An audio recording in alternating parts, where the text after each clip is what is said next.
Tu penses qu'il souffre en silence, qu'il cache sa douleur derrière une façade de contrôle, que quelque part, dans un coin secret de son cœur, il ressent la même déchirure que toi, que ses nuits sont aussi agitées que les tiennes, que ton absence lui pèse autant que la sienne te consume. Mais voici la vérité que personne n'ose te dire. Ce que ressent vraiment un évitant après la rupture n'a probablement rien à voir avec ce que tu imagines. Ce n'est pas une souffrance cachée, ce n'est pas un amour refoulé, c'est quelque chose de beaucoup plus déconcertant. C'est une capacité à compartimentaliser si efficace qu'elle peut ressembler à de l'indifférence, parce qu'en fait, c'en est presque.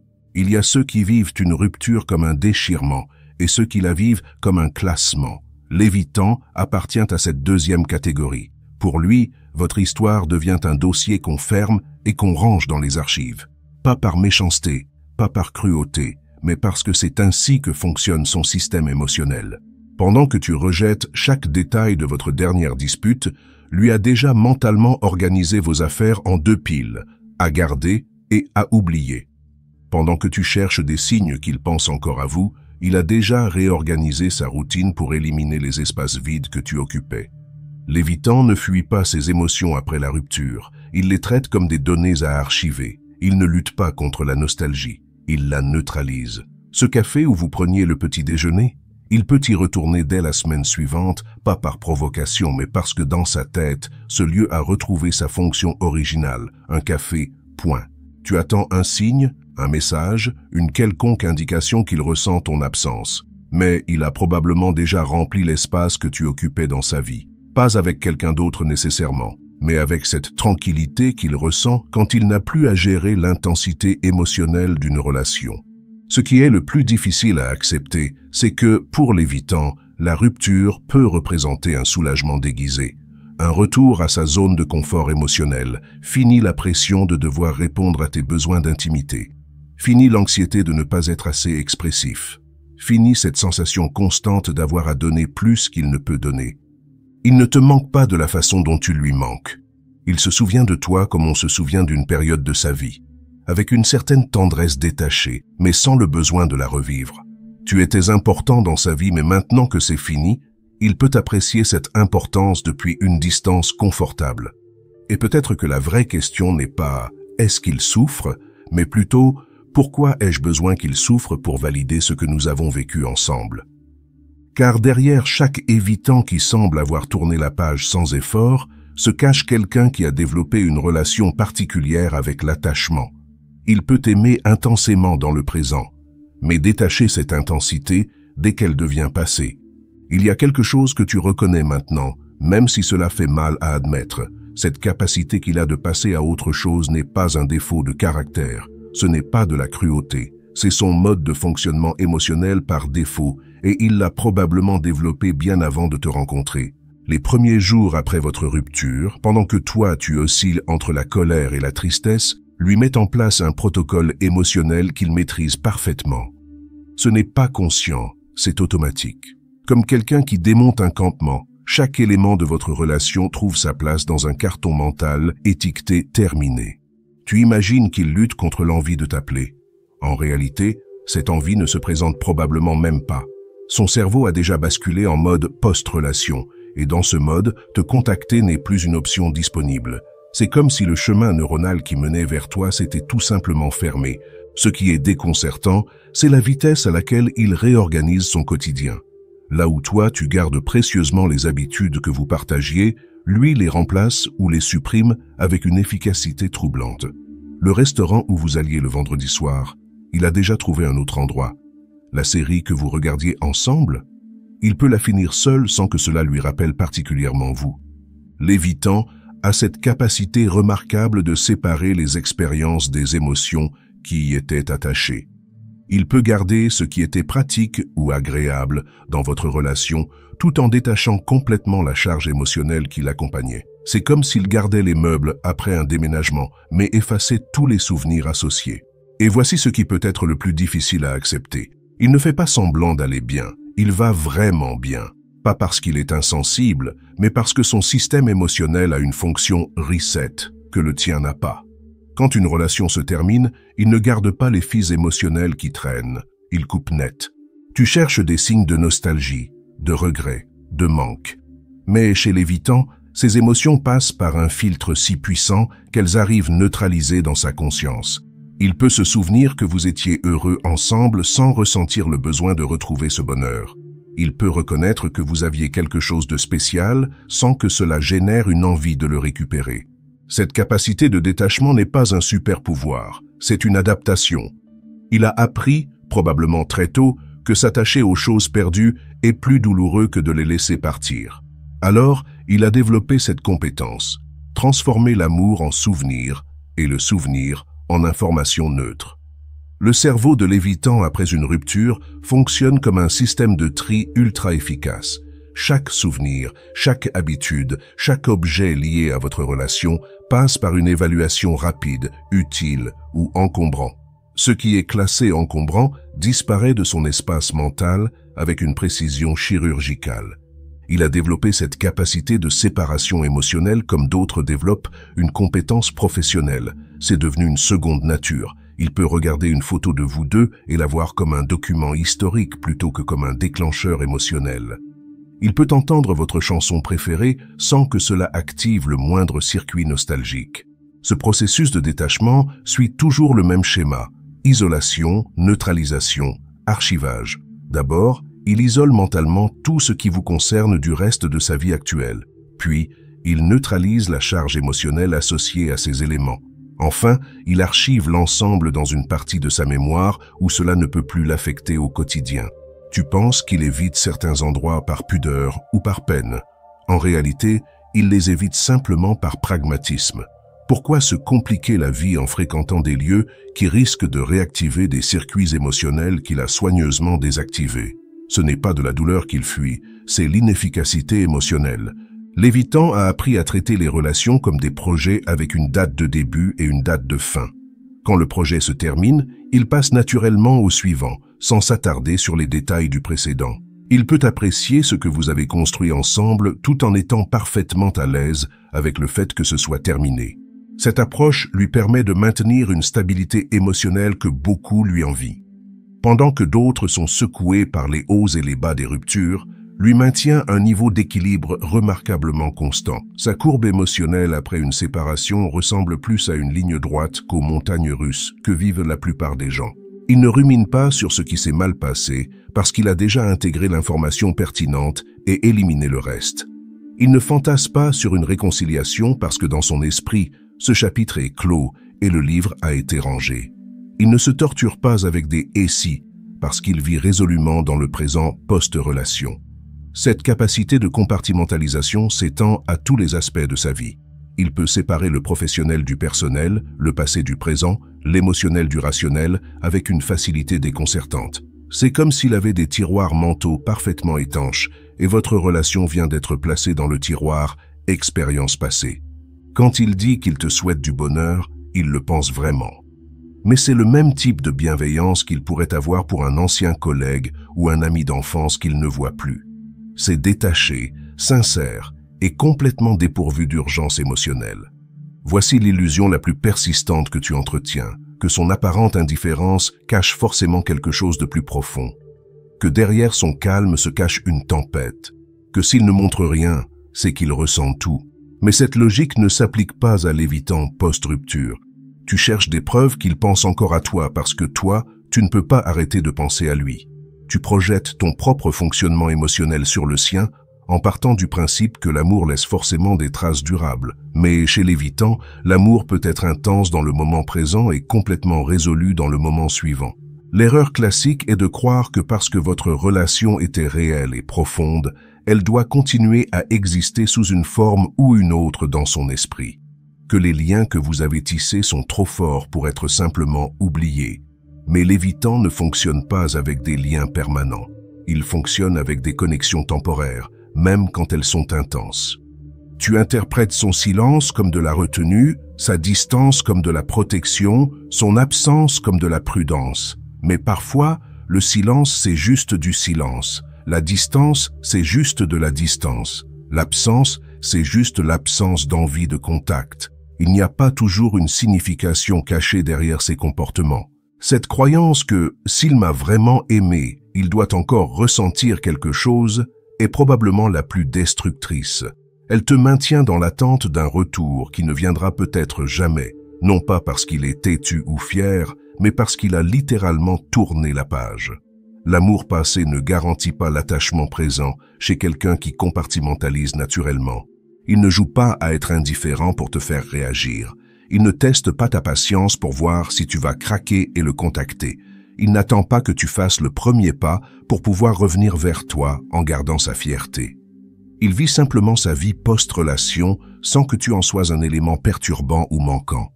L'évitant ne transforme pas sa douleur en colère ou sa tristesse en rancune. Il transforme ses émotions en rien.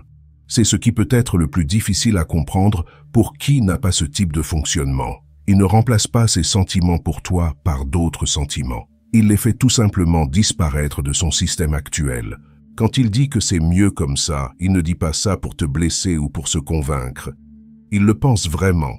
Sa vie sans les complications émotionnelles de votre relation lui semble effectivement plus simple, plus gérable, plus en accord avec ce qu'il est fondamentalement. Tu cherches à comprendre comment quelqu'un peut passer d'être amoureux à être détaché si rapidement. Mais pour l'évitant, ce n'est pas un passage, c'est un retour. Il revient à son état naturel de fonctionnement, celui dans lequel il était avant vous, celui dans lequel il sera après vous. Cette capacité à reset complètement n'est pas un défaut qu'il devrait corriger. C'est une caractéristique de sa personnalité, aussi fondamentale que sa couleur d'yeux ou sa taille. Et peut-être que la vraie question n'est pas « comment peut-il être si détaché ?» mais « pourquoi ai-je besoin qu'il soit autrement ?» Voici le moment de vérité qui change tout. L'évitant ne surmonte pas la rupture. Il la traite comme un fait accompli dès qu'elle se produit. Il n'y a pas de processus de deuil parce qu'il n'y a pas de perte à ses yeux. Il y a juste un changement de statut, de « en couple » à « célibataire ». Point. Cette différence fondamentale explique pourquoi vous ne vous comprenez pas. Toi, tu vis une fin douloureuse qui demande du temps pour cicatriser. Lui vit une transition administrative qui ne nécessite qu'un ajustement logistique. Vous n'êtes tout simplement pas dans le même film émotionnel. Quand il te dit que c'est mieux pour vous deux, il ne cherche pas à te consoler ou à édulcorer la situation. Il énonce ce qui lui semble être une évidence rationnelle. Dans son esprit, si la relation ne fonctionnait plus, la logique veut qu'elle se termine. C'est mathématique, pas émotionnel. L'insight qui bouleverse tout. L'évitant ne fait pas semblant de ne plus rien ressentir. Il ne rien ressent réellement. Ce n'est pas de la répression, c'est de l'extinction naturelle. Comme une bougie qui s'éteint quand on retire l'oxygène. Quand les conditions de la relation disparaissent, ses sentiments disparaissent avec. Tu attends qu'il réalise ce qu'il a perdu, mais pour lui, il n'a rien perdu. Il a mis fin à quelque chose qui ne lui convenait plus. C'est la différence entre jeter un objet cassé et perdre un trésor. Toi, tu vois un trésor cassé qu'on aurait pu réparer. Lui voyait un objet dysfonctionnel qu'il fallait éliminer. Cette capacité de détachement immédiat n'est pas un mécanisme de défense temporaire qui finira par craquer. C'est son mode de fonctionnement permanent. Il ne reviendra pas à lui parce qu'il n'est jamais parti de lui-même. Il ne réalisera pas son erreur parce qu'il ne considère pas avoir fait d'erreur. Le moment de rupture dans ta compréhension arrive quand tu acceptes que son détachement n'est pas proportionnel à ce que vous avez vécu ensemble. Il peut avoir été profondément amoureux et être aujourd'hui complètement indifférent sans que cela soit contradictoire. Pour lui, l'amour n'est pas un engagement à vie, c'est un état temporaire. Et voici ce qui peut être le plus libérateur ou le plus douloureux selon ta perspective. Il ne te doit rien émotionnellement après la rupture, ni regret, ni nostalgie, ni période de transition. Votre histoire est terminée dans son esprit au moment exact où elle s'est terminée dans la réalité. Tu peux passer des mois à analyser ce qui s'est passé, à chercher des signes qu'il pense encore à vous, à espérer un retour ou au moins un message. Pendant ce temps, il vit sa nouvelle réalité sans que tu en sois une variable perturbante. Il n'évite pas de penser à toi, il ne pense tout simplement plus à toi. Cette réalité peut sembler cruelle, mais elle n'est pas dirigée contre toi personnellement. C'est sa façon de gérer toutes ses relations. La suivante aura probablement droit au même traitement si elle se termine. Ce n'est pas que tu n'étais pas assez importante, c'est que pour lui, rien n'est permanent par définition. Une fois que tu acceptes que l'évitant a réellement fermé le chapitre de votre histoire sans drame intérieur, Quelque chose d'étrange se produit en toi. Cette obsession de déchiffrer ces silences commence à perdre de son emprise. Tu n'as plus besoin de transformer chaque absence de contact en message crypté. Cette compréhension ne vient pas sans douleur. Au contraire, elle peut d'abord intensifier ta souffrance parce qu'elle retire le dernier espoir secret que tu entretenais, celui qu'il reviendrait quand il réaliserait. Mais c'est une douleur plus nette, plus franche, qui permet enfin de commencer à guérir vraiment. Accepter son détachement authentique te libère d'une forme épuisante d'attente. Tu ne scrutes plus ces réseaux sociaux pour déceler des indices de nostalgie. Tu ne cherches plus à interpréter l'absence de signes comme des signes eux-mêmes. Tu commences à voir son silence pour ce qu'il est, du silence, point final. Cette nouvelle compréhension transforme aussi ta relation à votre histoire commune. Au lieu de la voir comme quelque chose d'inachevé qui demande une conclusion, tu peux commencer à la voir comme quelque chose de complet qui s'est terminé à son heure. Votre relation n'était pas un échec parce qu'elle s'est terminée. Elle était ce qu'elle était, le temps qu'elle a duré. Tu découvres qu'il est possible d'avoir vécu quelque chose d'authentique avec quelqu'un qui n'en garde aujourd'hui qu'un souvenir détaché. Cela ne diminue pas la réalité de ce que vous avez partagé à l'époque. Cela ne fait que confirmer que vous fonctionnez différemment face aux fins. Cette prise de conscience peut même te faire réaliser des choses sur toi-même. Peut-être que ton besoin qu'il souffre était une façon de valider l'importance de votre relation. Peut-être que son détachement te force à trouver cette validation ailleurs, en toi-même plutôt que dans ses réactions. Il devient possible d'éprouver une forme de gratitude étrange pour sa capacité de détachement, parce qu'au final, il ne te retient pas dans des espoirs flous. Il ne t'entretient pas dans une zone grise émotionnelle. Sa netteté, aussi brutale soit-elle, a le mérite de la clarté.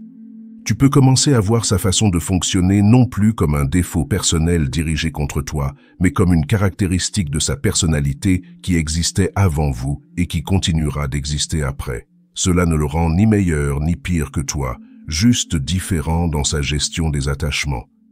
Cette transformation ne signifie pas que tu approuves sa façon de faire ou que tu voudrais fonctionner comme lui.